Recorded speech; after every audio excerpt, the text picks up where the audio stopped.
नमस्कार, मी doctor Sujay Deshpande, Vidyapratishthan polytechnic Indapur इथे प्राचार्य म्हणून काम करत आहे. आणि आज मला इथे रंजनकर सरांच्या मार्फत मला इथे एक संधी मिळाली या शंकरराव पाटील ट्रस्टच्या निमित्ताने. इथे ह्या ट्रस्टचं जे काम आहे, हे जे काही मी आत्ता आज बघितलं आहे, त्या कामामध्ये मला असं दिसतं आहे की खूप व्हरायटी आणि खूप तळागाळातल्या मुलांना घेऊन त्यांना स्किलचे गोष्टी शिकवायच्या की ज्या समाजासाठी अत्यंत आवश्यक आहेत.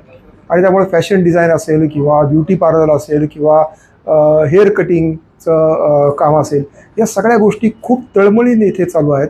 आणि मला ह्या तळमळीचा, या इथल्या जे काम करणारे लोक आहेत त्या काम करणाऱ्या लोकांची जी काही इंटेन्सिटी आहे काम करण्याची आणि जी त्यांची इच्छा आहे, ज्यामुळे या ठिकाणी अनेक विद्यार्थी घडले आहेत, अनेक विद्यार्थी घडत आहेत. आणि आज चालू झालेल्या या नवीन बॅचचं उद्घाटन हे झालेलं आहे आणि त्यांना सर्वांना मला माझ्या मनापासून शुभेच्छा आहेत. Thank you very much.